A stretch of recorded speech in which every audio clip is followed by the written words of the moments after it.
Madame, monsieur, bonsoir, ou bonjour du coup.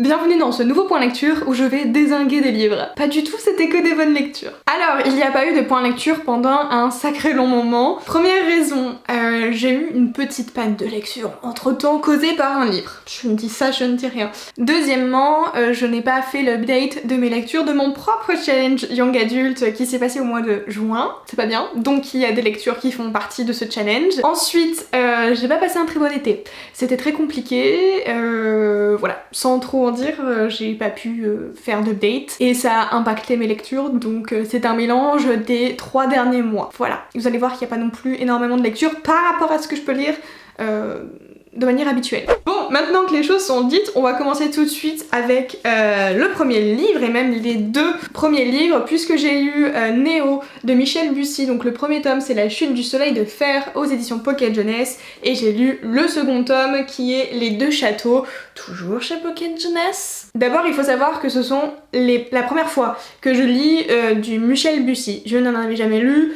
Il n'y avait pas vraiment de roman déjà qui me tentait de base, j'ai pas vraiment de raison. Vraiment, il n'y a pas de justif, c'est comme ça. On est dans un monde où c'est un monde déjà post-apocalyptique, donc futuriste. On se trouve dans la ville de Paris qui est pas du tout celle qu'on connaît aujourd'hui. Ce n'est pas du tout la ville dynamique avec plein de divertissements possibles, avec vraiment énormément de choses. Là, il y a plus grand chose, hormis 2 clans, le clan du tipi et le clan du château. Sachant que le clan du tipi se trouve en fait au niveau de la tour Eiffel qu'on voit surtout dans le premier tome. Ce sont 2 bandes d'enfants quand même, ils sont tous assez jeunes qui ont du coup survécu au cataclysme. Il y a un clan qui vivent en chassant en fait et ils sont complètement livrés à eux-mêmes, et puis un autre, donc le clan du château, où ils sont un peu plus reclus, où ils ont encore accès à certaines connaissances, à certaines choses, à certaines ressources, et ils sont plus ou moins protégés dans cette enseigne du château. On va arriver notamment au bout d'un moment où il y a une maladie qui va,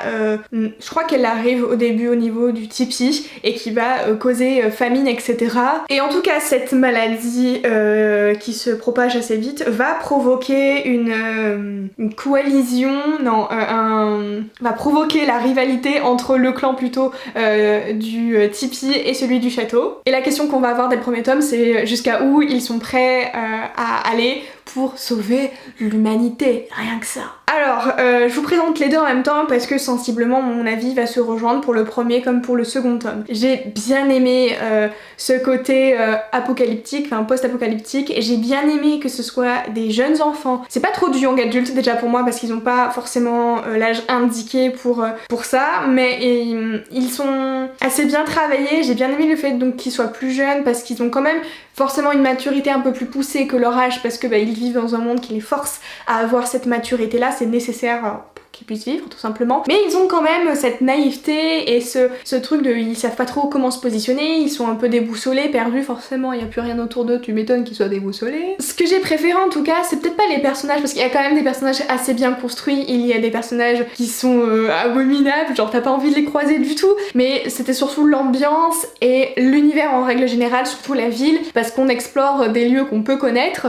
Je n'ai pas trop visité Paris mais c'est pas grave, on reconnaît du moins des lieux, forcément le tipi, la tour Eiffel, on reconnaît un peu. C'est un Paris détourné et je trouve que ça a été intelligemment fait, tout comme la trame principale. Le seul truc que je peux reprocher à ces romans, c'est peut-être le rythme. Je l'ai trouvé un tantinet longué, un tantinet à prendre un peu trop de temps à s'installer. Je m'explique, c'est souvent une lecture qu'on va juger de lente, c'est quelque chose des fois qui... Enfin, généralement, c'est quelque chose qui ne me dérange pas. J'aime bien quand on prend le temps d'installer l'histoire, etc.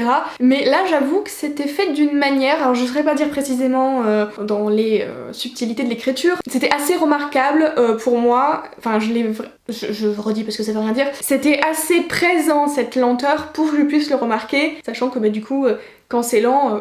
souvent ça m'arrange parce que j'ai le temps de connaître les personnages, j'ai le temps de les appréhender, j'ai le temps de connaître l'univers et de découvre avec eux. Et là j'avoue que j'aurais bien aimé qu'on passe la seconde un petit peu à certains moments. Ça veut pas dire que dans tout le récit, dans ces 2 tomes inclus, que c'était tout le temps lent. Forcément il y avait des moments d'action, il y avait des moments où ça se passait vite, mais pas assez à mon goût. J'aurais aimé qu'il se soit un petit peu plus vite. Peut-être que ça va arriver au fur et à mesure de la saga. Si certains ont lu d'ailleurs la saga Autre Monde de Maxime Chatham, moi j'y vois un gros lien quand même. Mais ça m'a pas plus dérangé que ça. Alors je sais que beaucoup ont fait le parallèle avec d'autres séries, je sais, j'ai plus les noms en tête, mais moi personnellement ça m'a pas mal fait penser à Autre Monde de Maxime Chatham. Bon, on n'a pas les mêmes mystères, les mêmes éléments, mais grosso merdo, on est sur une trame un peu similaire. Ah oui, et autre point assez sympa, c'est qu'on a des castes que je trouvais assez sympa. Et en fait, j'ai bien aimé parce qu'il y a un clan qui donc va continuer à s'instruire quelque part, enfin plus qu'un autre je trouve, et j'ai bien aimé cette conversation, cette conservation pardon de l'éducation et du savoir, c'était assez chouette. Et puis du coup en face on a un clan du moins qui est beaucoup plus sauvage, beaucoup plus libre et téméraire, et c'était assez chouette aussi d'avoir ce contraste. Pour moi ça peut cohabiter hein, bien sûr, mais du coup d'avoir ce contraste entre les deux et de voir les liens qu'il peut y avoir, c'était assez intéressant. En tout cas, pour conclure sur ce roman, je trouve que c'est comme un beau message d'espoir, d'union. Ça veut pas dire grand chose mais on va s'arrêter là. Donc ces deux livres, je les avais lus dans le cadre de mon challenge du Young Adult, et toujours dans le cadre de mon challenge du Young Adult, j'ai lu Royal de Camille Merci, et ça je crois que je vous en ai parlé assez longuement dans mes lives que j'avais fait à l'occasion. Donc c'est aux éditions Hachette, oui c'est ça, Hachette. Ça fait vraiment très longtemps que je voulais le lire. Je crois que je l'avais mis dans ma wishlist et vraiment je voulais l'acheter depuis le premier confinement. Oui, parce que maintenant du coup on compte au confinement, n'est-ce pas? Dans cette histoire on va avoir Margaret qui est la princesse parfaite. Elle est sportive, elle est très éduquée, elle est intelligente, elle est drôle, elle sait communiquer face aux médias, elle sait bien se tenir, elle est belle, enfin bref, elle a vraiment tout ce qu'il faut pour être une bonne princesse et surtout pour plaire au public. Au public des Anglais, puisqu'on est dans la cour royale de l'Angleterre. Mais bien sûr, ce n'est pas aussi facile que ça. Cette Margaret a un secret. Le secret est que Margaret n'est pas qu'une seule et unique personne. Elles sont 16. 16 sœurs et plus particulièrement 16 clones. Des clones. Oui, des clones. Franchement, rien que là, juste ça, quand je vous dis clone, c'est intriguant, c'est intéressant, t'as envie de le lire, j'espère, parce que franchement, il est cool. Ces 16 clones sont donc matrixés, éduqués, formés à devenir la princesse idéale, et sur les 16, il n'y en restera qu'une. Ça fait un peu Secret Story, quelque part, ou Koh-Lanta, un mélange des deux, peut-être. Maintenant, en ce qui concerne mon avis, il n'y a pas de critique vraiment sur ce roman. Je dirais presque que c'est un coup de cœur. Je pense qu'il me faut un petit peu plus de recul pour déterminer si c'est un coup de cœur ou non, mais l'autrice m'a complètement emballée. Elle m'a complètement amenée dans cette ambiance de l'Angleterre, des clones, quelque chose de très rigide, de très encadré, de perturbant, parce que les clones c'est pas quelque chose que j'ai l'habitude de m'intéresser. J'y connais strictement rien, foutrement rien, je ne sais pas à l'heure actuelle où en est la science pour tout ça, mais c'était très intéressant. Et bon pareil, je n'ai jamais été invitée à la cour royale,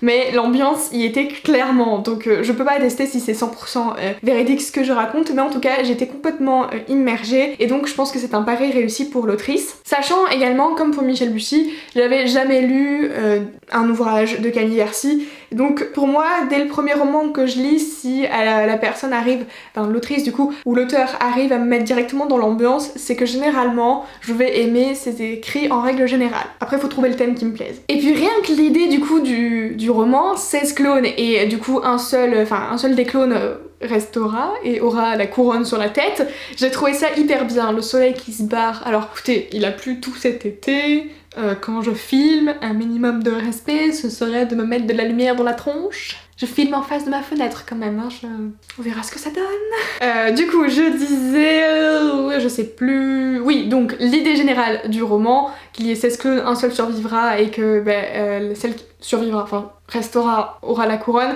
Je trouve que l'idée est vraiment hyper originale, assez chouette. Je sais pas si ça a été déjà repris dans ce type là, et en tout cas pour la cour dans l'Angleterre, Je bégaye, c'est difficile de reprendre les vidéos là pour moi. Mais voilà, rien que l'idée pour moi je juge assez originale, c'était un bon point.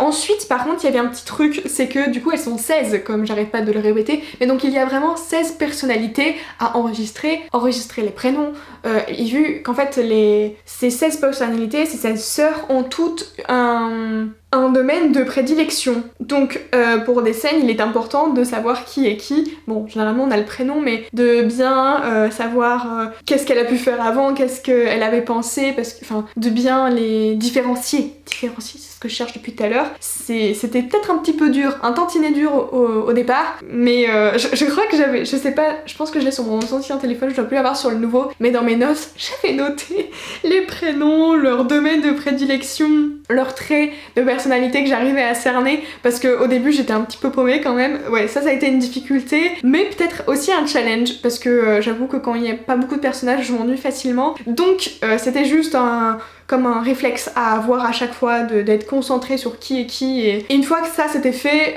ça allait très vite. Il y a aussi un personnage qui est détestable, mais sans ce personnage là, ça n'a pas de sens. Je veux pas dire forcément qui c'est parce que je veux pas vous spoiler et j'ai plus envie de vous donner envie de le lire que de passer à côté du coup. Mais il y a un personnage vraiment qui est détestable. Vous savez, dans Phobos, il y a un personnage détestable, pareil, je tairai son nom, Serena. Mais dans ce roman-là, donc, il y a aussi un profil de personnage qui est comme ça. Et j'ai adoré, j'adore ce type de méchant, charismatique, horrible. Il y aurait pas eu ce personnage, j'aurais pas été la même. Mon appréciation n'aurait pas été la même. Et rien que pour ça, c'était génial. Je précise que c'est un one-shot, donc j'ai bien aimé le fait que ce soit un one-shot. Je suis plus à la recherche de one-shot en ce moment parce que j'ai trop de sagas. Je déprime, j'arrive pas à les continuer, il y en a trop. Voilà, bon, je vais conclure ici, mais c'était un premier roman de Camille Vercy que j'ai pu lire. Hyper contente. Je vais voir ce qu'elle a écrit d'autre. Maintenant, on passe à un roman qui a été une grosse attente cette année, et il s'agit de La nuit où les étoiles se sont éteintes de Neil Gaiman et Marie Alino. C'est un peu le livre qui m'a causé une panne de lecture et un cercle vicieux, peut-être, hein, de relecture infernale. Enfin infernale, je passais des bons moments mais je n'arrivais pas à passer à autre chose. Alors, pour vous résumer l'histoire, j'arrive pas à le résumer sans spoiler. J'ai pas envie de vous lire le résumé parce que je pense que vous êtes beaucoup à aller voir le résumé. Donc Emma, il s'agirait de faire un effort. Alors, comment qu'on peut dire? 3:28 AM. Nous avons un personnage principal, un mec, qui s'appelle Finn. Finn, enchanté la communauté. Je sais pas comment ne pas spoiler.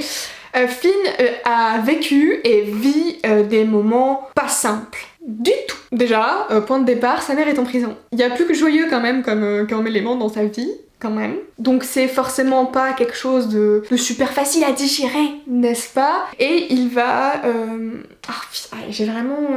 Je sais même pas comment elle le présente, est-ce qu'elle le dise ou pas? Bon, en tout cas, depuis que sa mère est en prison, il a une phase beaucoup plus intense que ce qu'il a pu vivre, et il va pas perdre le contrôle sur lui-même, mais quand même un peu, mais il va complètement sombrer. Si vous voyez un peu ce que je veux dire. Il a l'impression qu'il va exploser et qui peut potentiellement entraîner plein de malheurs autour de lui. C'est vraiment le sentiment qu'il a et que je pense avoir compris. Et du moins, quand il va commencer à traverser ça ou quand il va être complètement... Je sais pas trop comment juger ça. On va faire des choix pour lui, il va faire des rencontres, il va devoir vivre encore de nouvelles choses qui vont changer la vision qu'il avait, les choses qu'il avait prévues pour lui-même et ce qu'il attendait peut-être un peu de la vie, ou du moins ce qu'il pensait qu'il allait arriver pour lui, ça va changer. Et il va devoir aussi s'adapter à ces changements-là, s'ouvrir, se fermer, avancer ou pas. Ça va être vraiment toute la question de Finn, de sa construction, peut-être même de sa reconstruction,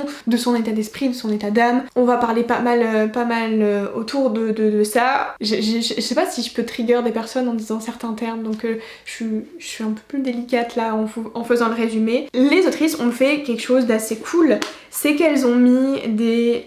Attendez, il faudrait que je trouve un moment où il y a plein de trucs comme ça. Par contre, la voisine qui crie, je t'ai pas demandé d'intervenir. Elles ont mis en fait des petites étoiles au début de chaque chapitre pour nous avertir comment on va gérer le chapitre entre guillemets par rapport à nos émotions et sûrement nos vécus. qui sont pour tous différents. Bon, maintenant on va passer à mon avis. Je suis désolée, le résumé est assez déplorable. J'avais dit en post Insta, oui je vais faire un truc assez propre, pas du tout. C'est toujours très spontané ce que je fais, donc bref. J'attendais beaucoup. Je savais déjà la fin. C'est la première fois que je me spoil la fin d'un livre. J'avais participé au live de du coup Marie et Nine qu'elles avaient fait sur Twitch où en fait elles faisaient des lectures en live de chacun des chapitres et moi je suis arrivée bien sûr à la fin, vraiment à la toute fin.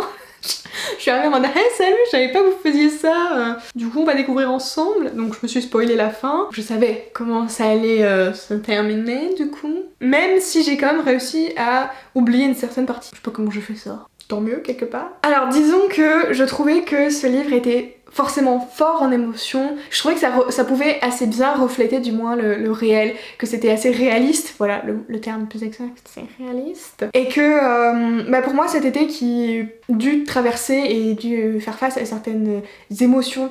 Du coup...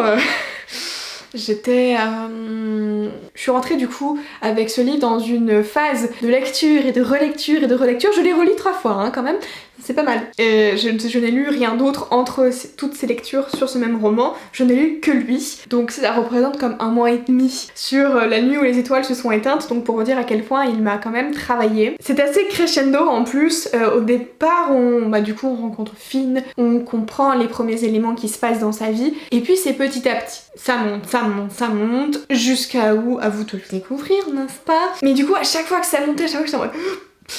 J'étais un petit peu en apnée à chaque fois, j'étais un peu comme... Pas torturée, mais un peu... c'est un écorché vif, Finn.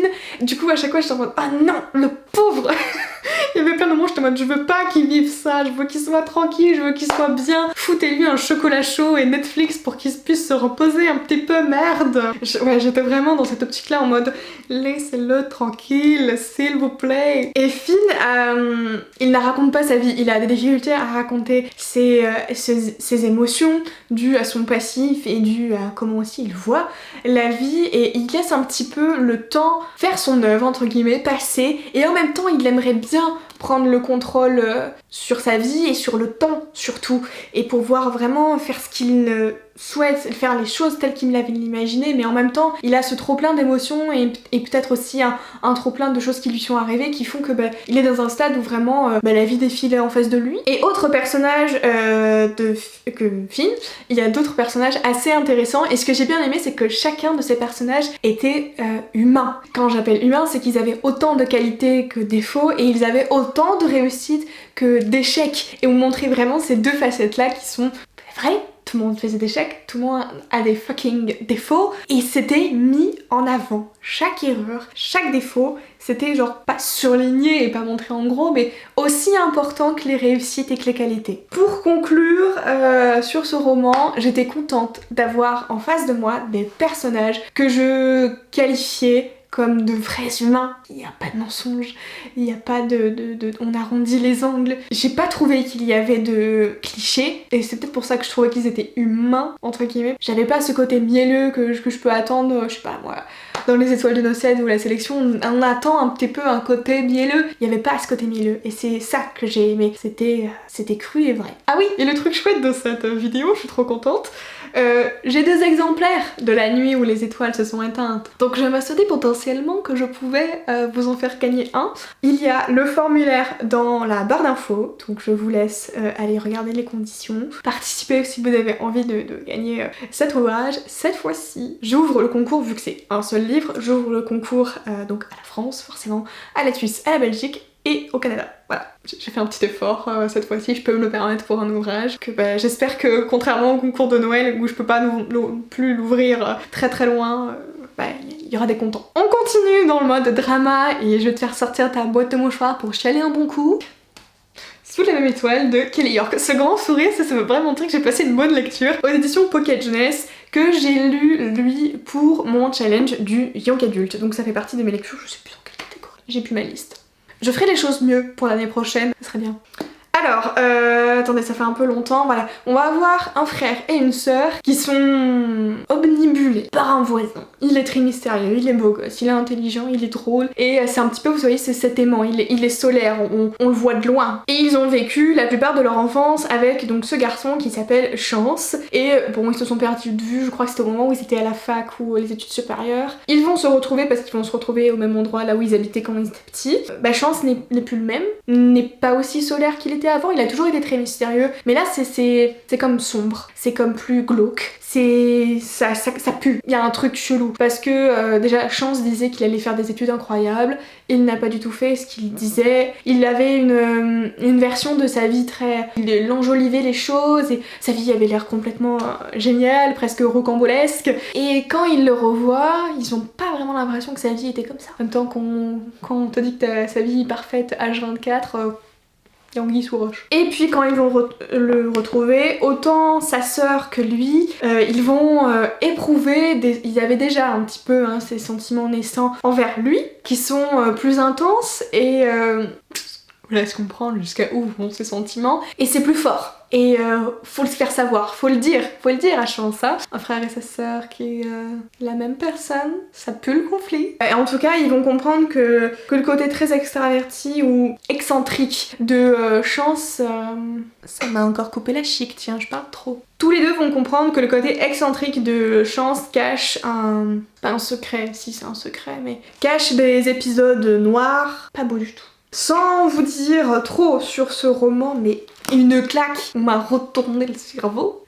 Alors il est quand même, je trouve, assez court, donc il se lit assez vite. Il était beau et vraiment la fin, je suis perturbée de la fin. J'aimerais qu'il y ait comme une suite, qu'on me dise plus sur Chance. Moi je dirais presque une histoire tragique. Vraiment, une fois qu'on a passé les 100 premières pages et que c'est bon, on a compris qu'il se passe quoi et quel personnage a quel caractère et comment ils s'échangent entre eux, comment ils sont, et qu'on n'en sait plus sur Chance, on veut vraiment avoir le fin mot de l'histoire. Et donc là, pour moi, je me suis mise vraiment à accélérer les chapitres et la lecture et à me donner plus de temps pour lire parce que je voulais vraiment savoir la fin. J'ai jamais eu de fin vraiment où je me disais je suis pas d'accord, je suis troublée, qu'on me donne davantage d'explications, je veux que ça se passe autrement. La fin est super, enfin dans le sens où l'écriture est géniale, le roman est hyper bien, il y a des rebondissements, il y a des éléments, je dirais même pas de l'action parce que j'aurais aimé qu'il n'y aurait pas ces actions là, parce que sentimentalement parlant, je serais incapable de voir un de mes proches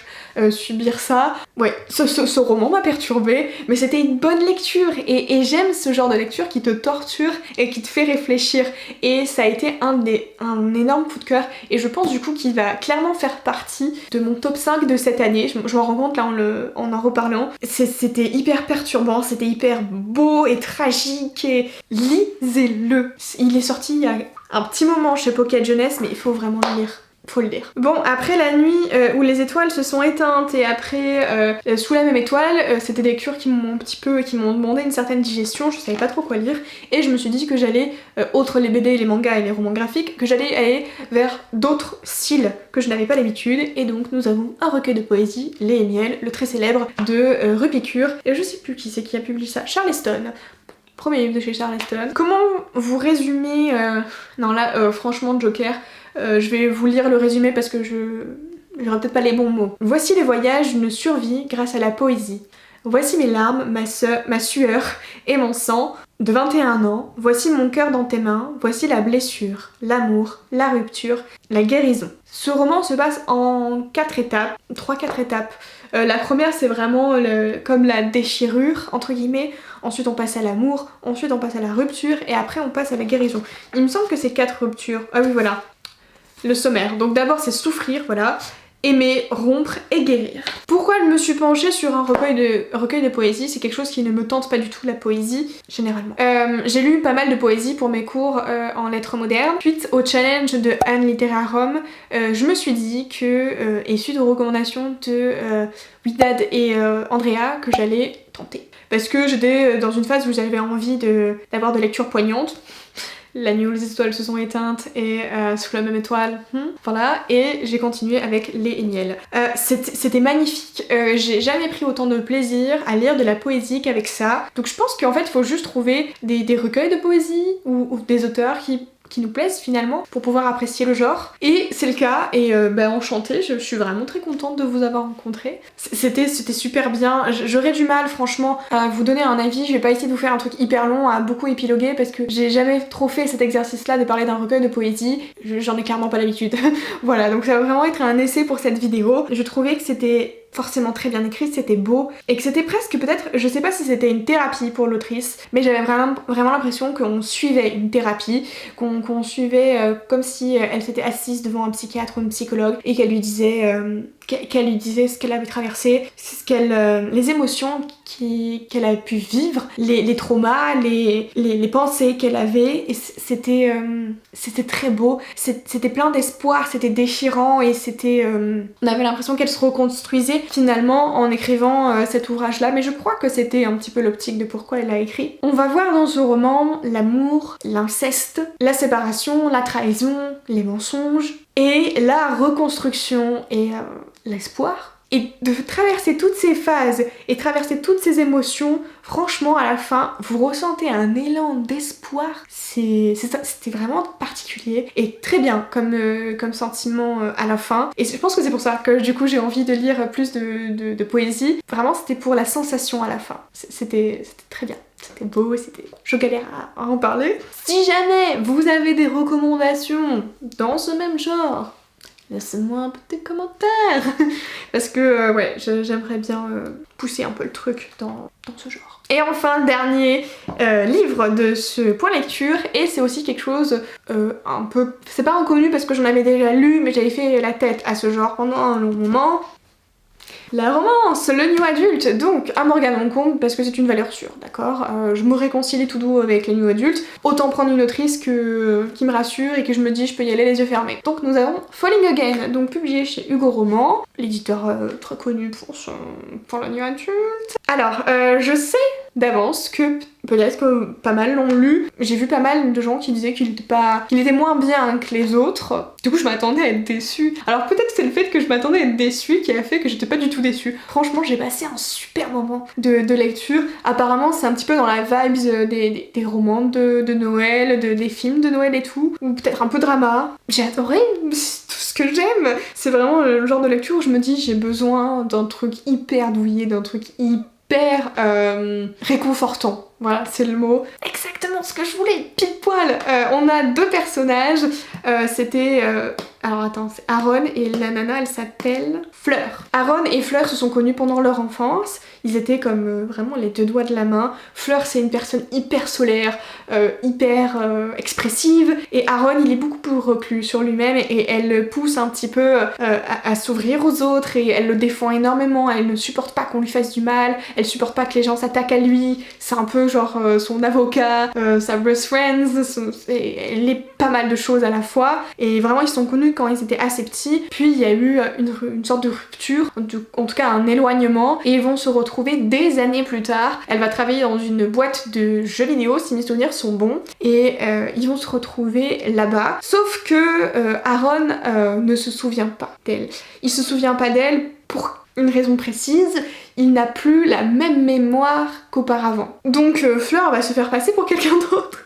Et pourtant on sent que Aaron genre la regarde en mode ça me dit quelque chose quand même, hein, cette personne. Et parce que du coup en fait Aaron était déjà dans cette boîte et elle va arriver, c'est la petite nouvelle quoi. Et donc voilà, l'alchimie va se créer ou se déchirer, Aaron va se souvenir ou pas, ou des bribes, ou il va se passer plusieurs choses. Bon, il faut s'attendre quand même, comme je vous dis, c'est un livre pour moi genre réconfort, parce que tu sais qu'à la fin ça va bien se finir, et c'est pour ça que tu lis le bouquin, et je trouve qu'il était justement bien écrit dans ce genre là, et je sais pas si je le préférais à Nos âmes tourmentées par exemple, ou Aime-moi je te fuis. Déjà mon préféré de mon comble sur les 3 que j'ai pu lire, donc j'ai lu Viens on s'aime, Aime-moi je te fuis et Nos âmes tourmentées. J'ai préféré Aime-moi je te fuis, je l'ai vraiment aimé pour les personnages et pour la complexité des personnages, et là j'ai bien aimé aussi parce qu'ils sont complètement à l'opposé. Aaron c'est complètement le gars enfin moi du moins je peux m'identifier à lui, beaucoup moins à Fleur parce que elle est beaucoup trop sociable pour moi. Je suis pas autant sociable, et Aaron est plus dans cette timidité aimer, et des fois parce qu'il est timide, il se montre froid, sans vraiment le vouloir, et en fait une fois qu'il est à l'aise, et ben, il est hyper souriant, hyper expressif et tout. Et ouais, je me retrouvais plus dans le côté Aaron parce qu'aussi il est geek, il est 100% geek. Aussi, on a une personne geek là. Et ouais, j'ai bien aimé parce que j'ai pu complètement m'identifier à Aaron. Et j'ai bien aimé ce côté vraiment à l'opposé. Et en même temps, qui pouvait rejoindre Aaron de Fleur qui... c'est un rayon de soleil, genre quand tu lis ces chapitres, t'es en mode alors qu'est-ce qu'elle va faire aujourd'hui? Et l'alliance des deux était assez intéressante et l'univers dans lequel ils étaient, j'ai bien aimé aussi. Enfin, les heures de travail qu'ils peuvent passer et tout sur leur projet, c'était hyper intéressant. Vraiment hyper bien. Si vous lisez pas encore de la romance, du new adulte, et vous avez juste envie d'avoir une bonne dose de guimauve, vraiment une bonne dose, vous allez vers Morgane Moncomble, vous allez pas être déçus. Et si vous cherchez un peu un truc comme ça, doudou, là, pour les fêtes de fin d'année, parfait, parfait, parfait. Je sais pas si elle va écrire des romances de Noël, mais j'aimerais bien, du coup, la découvrir là-dedans. J'ai encore En équilibre à lire, et puis le nouveau, c'est L'As de cœur. Donc j'ai encore des trucs à faire. Je suis hyper contente d'être plongée dans du Morgane Moncomble, voilà. C'est tout. J'arrête pas de sourire comme ça bêtement, mais c'est tout, c'est le dernier livre. Bref, du coup, cette vidéo est terminée. N'oubliez pas de me mettre un petit like ou un petit commentaire pour me dire si vous avez apprécié les vidéos, s'il y a certains de ces livres qui vous ont plu, qui vous intéressent, ou si vous avez des commentaires différents ou qui rejoignent mes avis. Et on va arrêter là, je vais faire la miniature et puis à une prochaine vidéo. Et oui, bonne lecture, bye!